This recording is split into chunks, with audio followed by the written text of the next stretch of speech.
So, ito sir yung ano, meron siyang bakod na rin dito eh.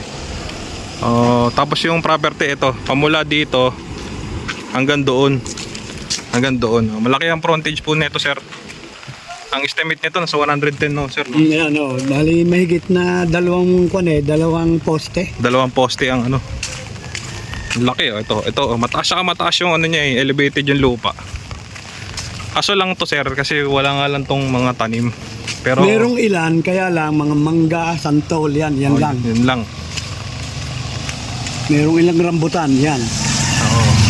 Tapos, ang main talaga nito sir ay ang farm ng orchids. Farm ng orchids. Pero binubulwas na nila kasi inililipat na sa Bulacan. Pwede naman natin pasukin yung loob eh. Sige. So ito, papasok ko tayo sa loob. Yan. Ito po yung pinaka-loob, sir. Dati utong ano, yung anuan daw ng orchids, no? Bentahan ng orchids.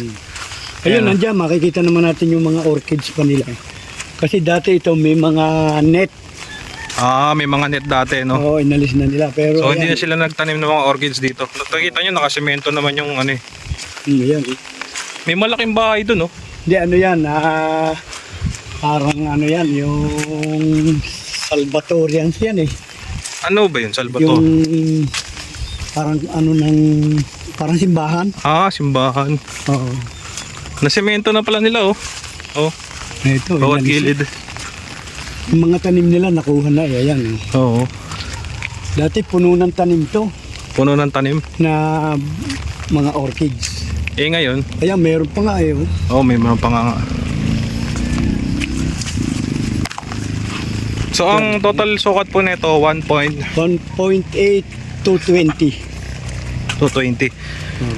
Pero ang ganda niya sa may Alocaria na yun. oo nga eh. Pero yung pinang initial price nito, pumapalo pa nga yata to sa 5,000, no? Oo, yan ang asking nila. 5K. 5K ngayon. Pero isagad to ng Sabi 4,000. nung kausap ko, 4,000 sagad. Kung talagang tatawad, hanggang 3,800 sila with 5% yun. 3,000 Kasama ang CGT. sa 3,800. Oo, Ah, sagot nila. Eh, itong klaseng ito, itatanungin pa natin kung hindi makakausap tayo, baka nabebenta na eh. aha. Yan, hanggang dyan yan, sa kabila pa. Hanggang saan pa? Hanggang dulo? Doon, yung pababa na yon, ano yon? Taniman din, pero sila meron sariling source of water. Malakas. Tignan din ho natin dito yung daan. Nabenta na. Wala na palang tanim, ano? Sila yung caretaker. Pero kasi siyang buyer, usap din niya hanggang ngayon, pinapakita lang, nagagandahan. Ito yung buong surroundings ng property. Tinanggal lang yung capacitor. Yung doon, sisementohan nila. Pero malakas yan, malakas Yung yung tubig source sa of water na tubig. yan. May kuryente na rin ito. Oo. Itatap na lang ako sakali. Itatap lang. Nakaserve na yung ano eh. Tani, ano nga pala ito ng mga orchids eh, dati? Magkakaintindihan kayo na Ayun. Saan ho yung mga tanim nila? Ay, sa silang na, iba sa Bulacan. Bakit na ho inalis dito? Eh, kasi yung unang broker kasi, ayaw niya na may nakatira. Ayaw niya. Kaya yun na sinadjust niya sa may-ari. Kaya yung inusap kami ng may-ari, tinalis kami. Kami ng may-ari. Tingnan na yun. Para makita ni sir.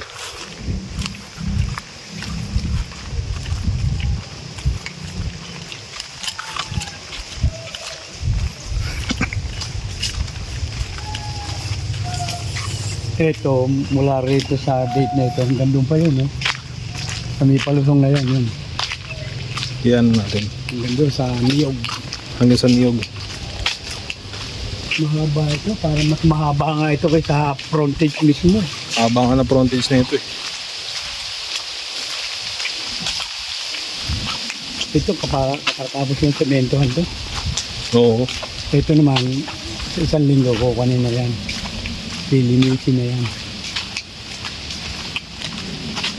So hanggang doon pa yung sa baba. Ayun, doon. Oo. May banda roon pa ng posting ito. Buti wala akong correct to ano. Wala. Walang nagdadaan yung baha ditong malaki. Ito sa linggo, meron din akong buyer na gustong tumingin. Oo. Eh, dapat agapan nila eh. Ay, oo. Hindi katulad mo na andito ka agad eh.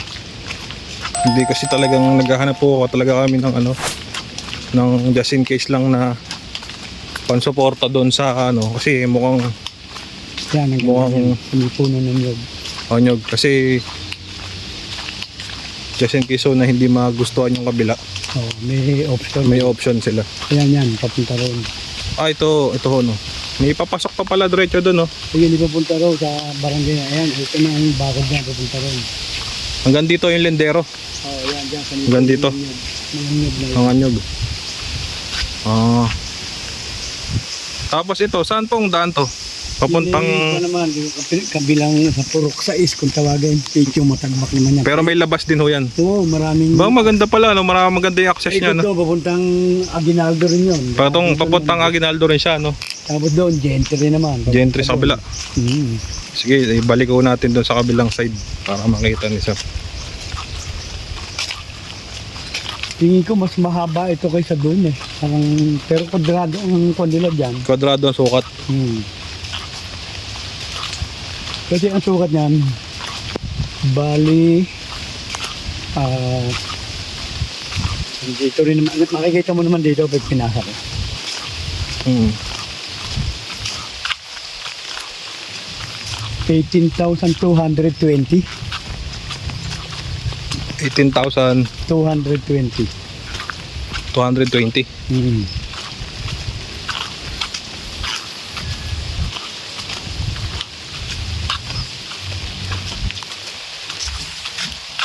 Haba nga no. Mahaba ito kaysa rin. Kabila. Oo, lagpas to ng 100 tingin ko. Tong gilid na to. Baka nga nasa mga 135 ito eh. Oo. Sobrang haba eh. Kung ito lang ay punong-puno ng mga tanim ito, Oo. mas lalong panalo yan. Sana magustuhan to. Ano? Oo, nawa. Kasi panalo siya sa kalsada eh. Tsaka yung sa ano, di ba? Pero mo doon sa labas may frontage. Sa gilid may frontage din. Oo. Saka walang creek. Wala lang tong creek no. Oo, may sariling source of water yan. Saka electric no. Oo. Sa kuryente.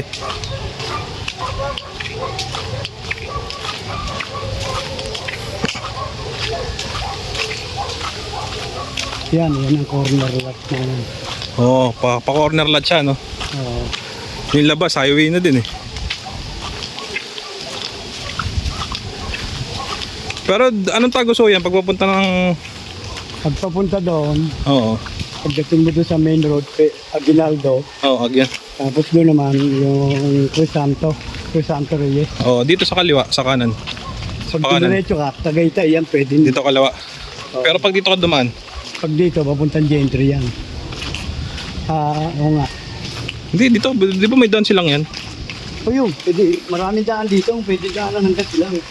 O kasi alam ko dito papuntang silang to eh. Saan bang papuntang silang yan? Yun, pinanggalingan natin. Oo, saan yung labas nun? Papuntang ano? Doon na, sa may Aguinaldo, pag kumanan ka. Yung sa pinaka- Ayas. Sa Ayas. Oo, pag dumiretso ka, Gentry naman. Oo. Ayun, hanggang doon sa pinarudahan na yun, nila. Di ba ito yung malapit sa ano? Di ba ito yung malapit sa yung doon sa kabila papuntang ba yan yung Hacienda? Hindi. Ayun, malapit yun, pag kumanan ka, Hacienda na. Hacienda dito sa side. Oo, halimbawa, Hacienda. lumabas ka ng Ayas, pag kumanan ka, Hacienda. Hacienda. Ah. Yan yung property.